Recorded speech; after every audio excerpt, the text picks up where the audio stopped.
It's 12 midnight. Ang ganda lang ng pwesto ko. Alam nila na ito talaga yung gusto ko. So, hindi ko na siya pina-request kasi ito na. So, I'm so excited. But of course, bago tayo bumiyaya, let's pray for safety and makarating tayo ng safe and sound. So excited, guys. Promise. Hindi lang halata, pero super excited na to. Pupunuin ko to ng memories kasi sobrang core memory nito for me. And thank you, Pro Life UK.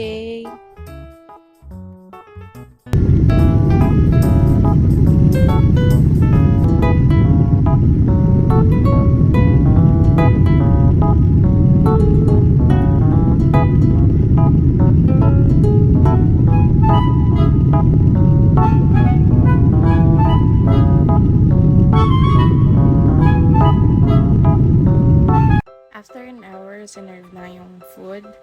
And grabe, nakakabusog. Parang kakain ko lang kanina. Tapos ngayon may pagkain na ulit.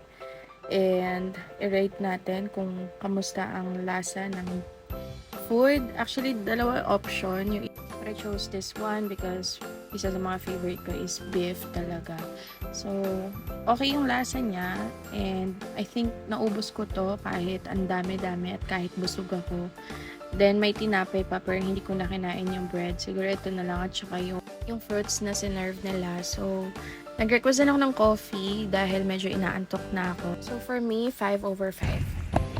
Babatot mo yan? So, nandito na tayo sa pension. Hindi kami magkakadabi sa plane. Nag-antayan na lang kami sa labas para sabay-sabay ulit kami maglakad. So, ayan na sila. Wala akong marinig. Ha? Wala akong marinig. So, we're landed here in Incheon Airport. Medyo nagkahiwalay na kami dito. Di namin alam kung nag-selfie ba sila or nag-CR. Pero itong point na to, parang wala na talaga akong marinig. Parang kulob yung tenga ko or what. So, habang nagkawal ko si UM Reg, nagpe-pretend na lang ako na naririnig ko siya. So, joke. Narinig ko naman, pero sobrang light lang. Parang hindi siya yung full volume. So, wala talaga akong marinig. Ayun lang yung nagamit ko Sa video na to, makikita niyo pang ilang beses kung sinabi na wala akong marinig. TikTok ko eh. Wala akong marinig. Ganyan ka Lifesaver talaga si UM Reg kasi tinuro niya sa akin yung technique anong gagawin. So, ngayon nakakarinig na ako, like full volume na uli siya. So, here's Ate Mish na nagpapaka-strong independent woman. So, we're just waiting for others na nag-change ng outfit for their OOTD sa first stop namin. So, let's go! Labas na tayo! Oh my God! Akala ko di malamig, guys. Parang kung pumasok ng freezer.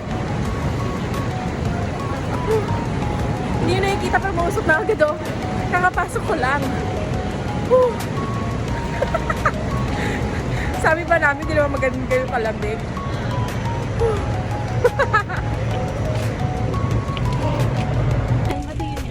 So guys, masyado namin in-underestimate yung lamig. Kaya pala sabi nung tour guide, magsuot na kayo ng jacket kasi paglabas nyo, ewan ko na. Paglabas na. Hindi. Tingin? So ngayon nandito kami sa bus pero sobrang lamig, grabe. Ano ba tong ko, bathroom? So, kailangan natin magsuot nito. Pero mainit na ngayon, mamaya na.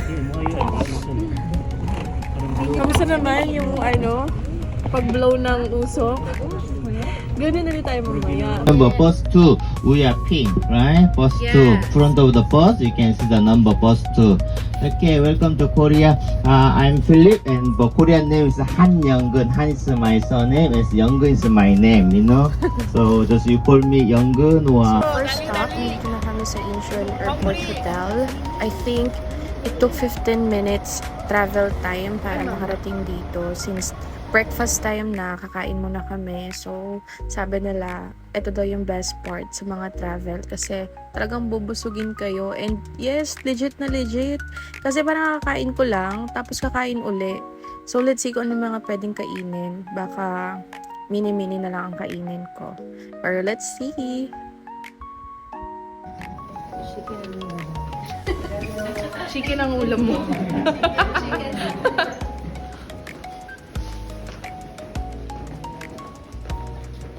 So mga kasabay namin dito guys, yung lahat ng nasa bus. Bus 1, bus 2, bus 3. So sabay-sabay na kami dito. Pwede kaming makihalubilo sa iba, pwede ding sama-sama. So ito nga pala yung buffet. Breakfast buffet at Anli to girl. So let's see. Sabi ko mini-mini na lang kakainin ko pero ang sarap niya be. So kakain ulit tayo. And bahala na, inom na lang tayo ng tsaa after this. Ay, favorite ko tong seaweed. Sabi ko talaga hindi lang kakainin ko pero nakadalawang plato pa ako. And bumalik pa ako, girl. Hindi ko alam kung anong kinuha ko pero basta nakabalik pa ako. Oh, diba? Kain lang siya ng kain na para bang hindi nabubusog. Oh, this one is one of my favorite. Kasi medyo salty siya and maanghang. And as a person na mahilig sa maanghang, gusto talaga natin na bawat pagkain natin may anghang talaga. Oo.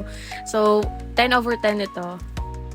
One of the best experience kapag nasa travel ka, lalo na for free, is hindi mo na iisipin kung ano yung breakfast mo kasi nga kasama na siya. So, thank you so much again for Life UK and busog na naman ang ebab nyo. So, thank you so much again for this experience. Grabe lang, T. So, let's go na. Dahil busog na tayo, let's go sa second stop. Pero bago yan, while waiting, mag-picture-picture muna. So, thank you for watching again, guys. For more videos at sa next vlog natin, our next stop is Nami Island. See you! But of course, don't forget to like, follow, and subscribe to my page for more videos. Bye!